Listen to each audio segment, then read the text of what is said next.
Today's a good day, I think. I'm very blue and grey today. I don't know if you've noticed. Muscle Nation still got their afterpay day sale going. Nah, we don't have a plan for today. We don't know what we're doing. We're gonna train back today. We're gonna train back in the warehouse. It's pretty dark and gloomy out in the warehouse today. So no Muscle City today. We're gonna train here at Peak Performance. We're gonna take some pre-workout. We're gonna get a back session, maybe get some arms in. Yeah, so Muscle Nation's afterpay day sale is still going. So it's 30% off site-wide. And do you know what the worst thing about when they have like massive sales is that the discount codes don't work as well? But my discount code works. No one else's. Just mine. Nick V, it adds 10% to your sale. And then you never get to eat any protein bars ever again if you put Nick V in. But if you put code ORCH, 40% off site-wide. No, I lied. I lied about it. Yesterday I trained with two people, Oranon and the world's biggest hater, Mitch Taylor. We actually had a really good session. My chest is really fried. Arnon's really strong. What movements should we do today? T-bar row for sure. Probably do the same thing. You probably do the start off with a single arm lat activation. I bet you're going to know my session. Right. Go. Single arm lat activation. Yep. Not pushing it too hard. Yep. Just RDL or a bent over row or a, it's like you're going to do a bent over Smith machine row. Ooh, I can do that. Yeah. Yep. Yeah, we're going to do some upper lat. So you probably do like a lat pull down or you do a single arm lat pull down on that hammer strength machine. That's pretty close to it. So I think we're going to do a single arm supinated activator. Probably superset that with a rope pull through. Yeah. Then we'll do maybe a Smith machine bent over row. And then we got Mario. I decided I'm going to move my Mario appointments to Thursday. It makes complete sense to do that because we always have to cut our sessions short here to go see Mario. Yeah. So there's that. What else is news? There's nothing even remotely exciting to talk about. Life is boring. There's no Olympics. There's no movies. There's no basketball. This is the worst time of year to be alive. I have nothing to live for, Mitch. Okay, well that sounds deeper than the time of the year. Christmas is still like 4 months away. Is August good for anything?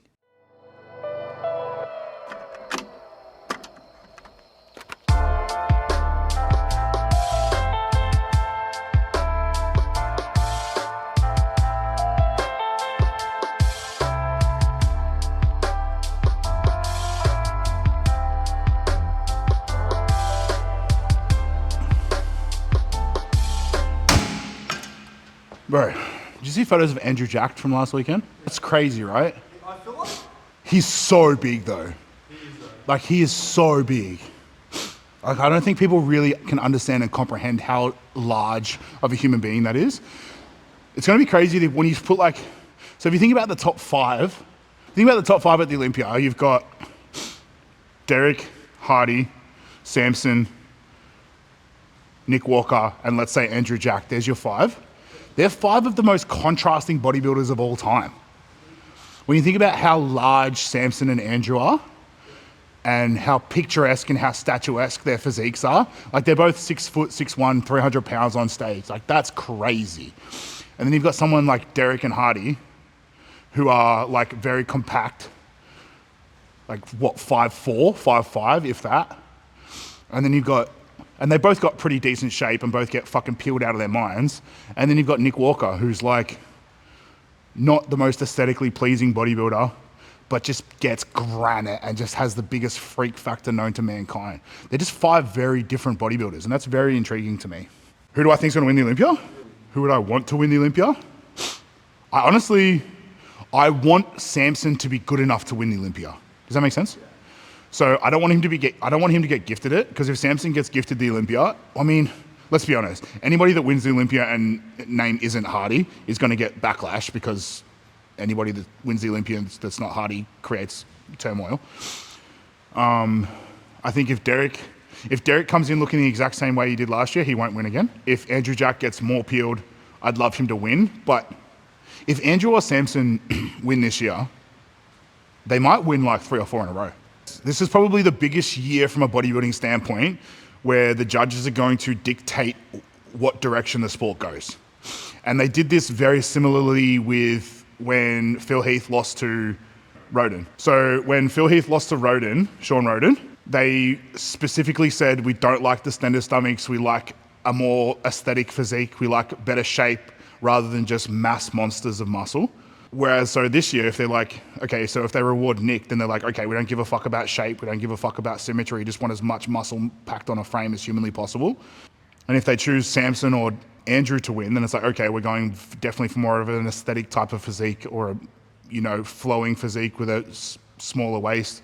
And then if they want Derek to win, then obviously that creates a narrative as well. So I'm very intrigued. There's a bit of shit talk going on about people don't think Chris is going to win this year. Classic. I've seen some feedback saying that Chris isn't going to win this year. They just reckon that he's checked out mentally. And as soon as the pressure goes on, yeah. I don't know. I mean, it's going to be interesting. It's going to be good. I think, actually, that's a lie. And this is something that I have an issue with. I don't say I have an issue with it, but when you've got the time and the money and the accessibility and the, I don't know if notoriety is the right word to use, but if you're Chris Bumstead, you can literally spend $2 million a year improving your recovery, your health, your body. You can get treatment every single day. It's the same thing as like LeBron James. LeBron James spends $1 million a year to make his body better. So when you're already the best in the world at what you do and you can maximize recovery the way that people in those situations can maximize their recovery, how do you beat that? Like when you're already genetically elite, you're already on top, you make copious amounts of money, you don't have a ridiculous amount of responsibility, so you can just spend your entire day putting it towards continuing to be the best in the world. How do you beat that? Yeah. Like if I don't want to do something, I'm not going to make up some bullshit excuse as to why I don't want to do it. I'm just going to be like, no, I don't want to do that. Literally, yeah. Or vice versa. If I'm like, hey, I'm going to go do this, and they're like, why do you want to do that for? I'm like, because I want to. Yeah. Like, why do I need to justify why I want to do or why I don't want to do X and Y? I want to do it. I really like this machine. I don't know why I don't use it more often.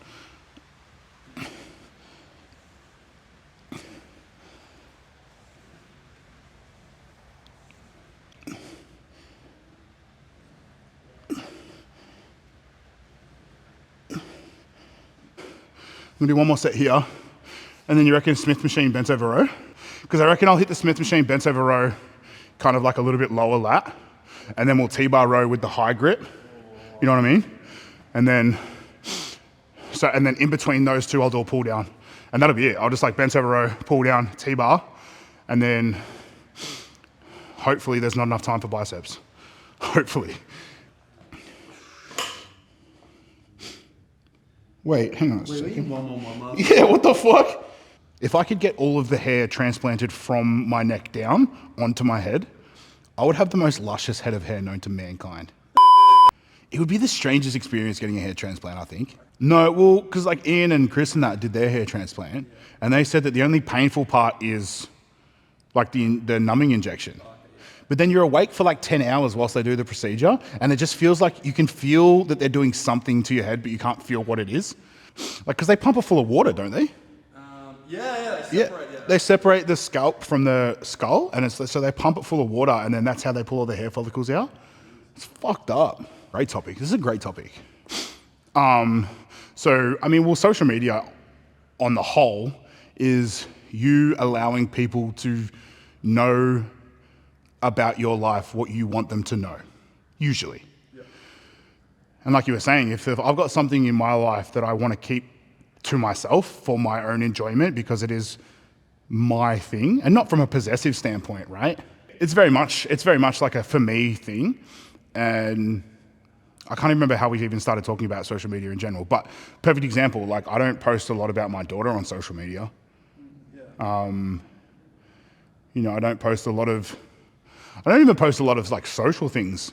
I think I really enjoy, there's nothing better, especially in this day and age, than having a social outing and people not feeling the need to document it. Yeah.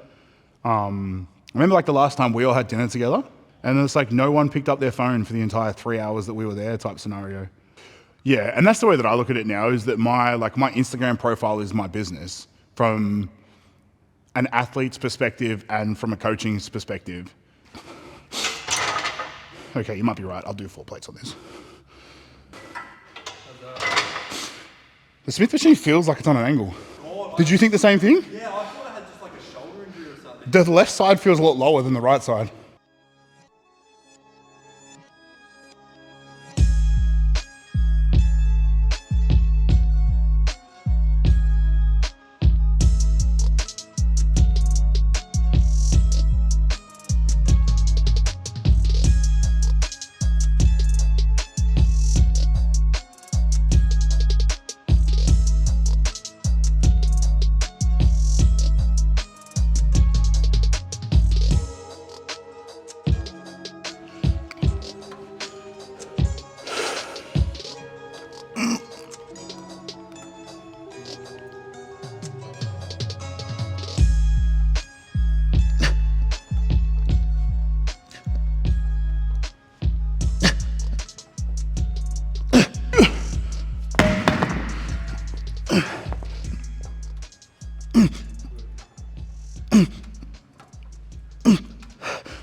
Fuck.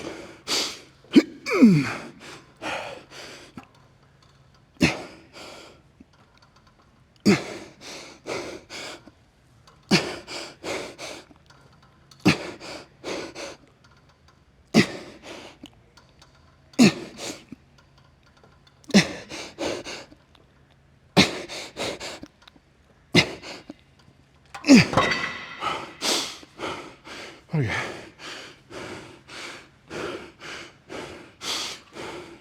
That was strangely challenging, and I'm not really sure why. I don't know if it's like because my chest was like on the pad and I was getting pulled into it, like breathing became really difficult. Oh, I don't know.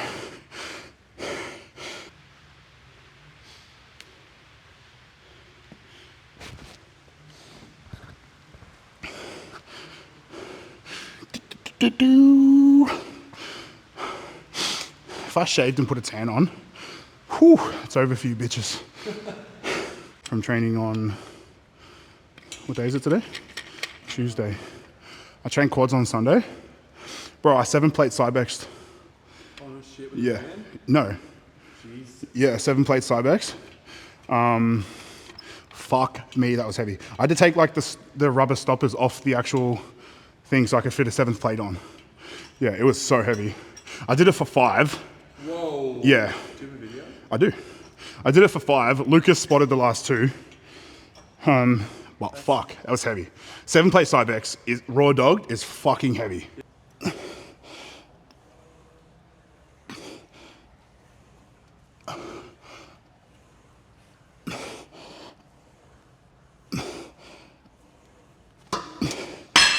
Feels really good.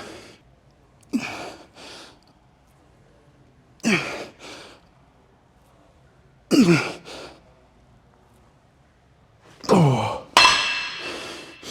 it's really good.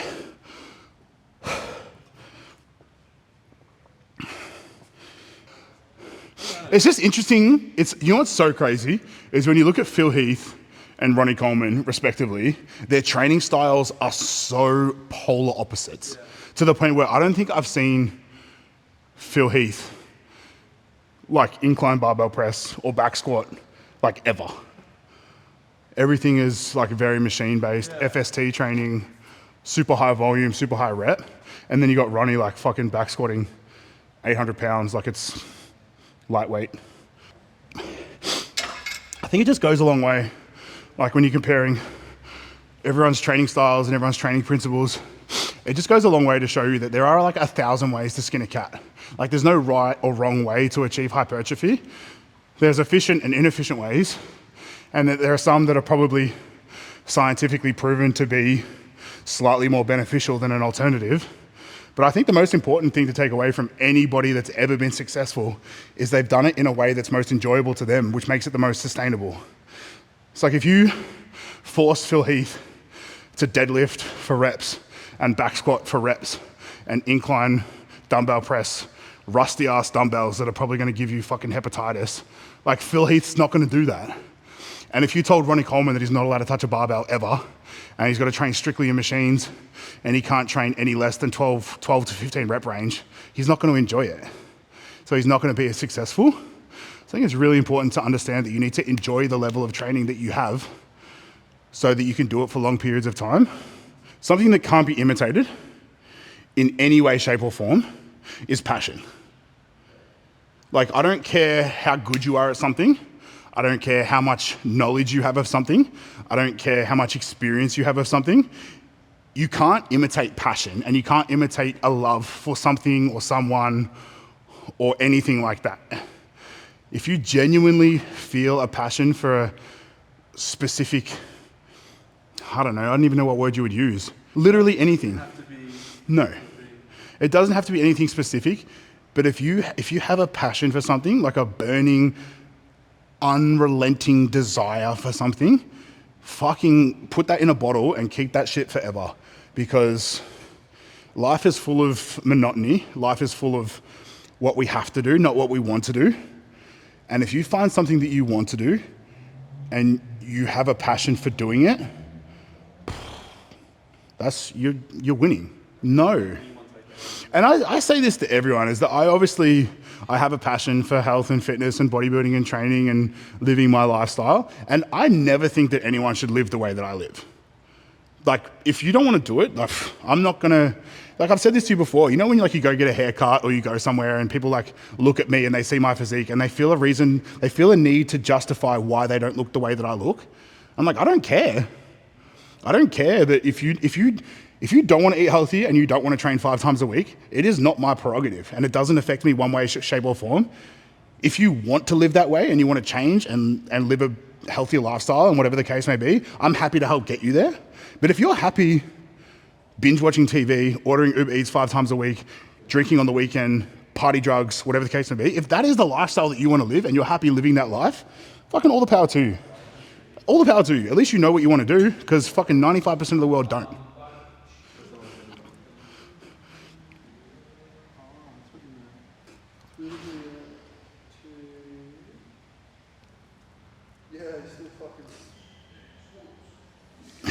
It's in the game.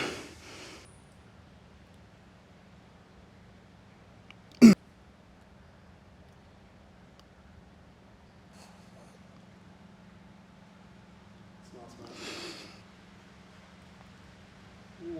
yeah. You okay with that? And that's it. You know the drill. Like, comment, subscribe. We'll see you in the next one.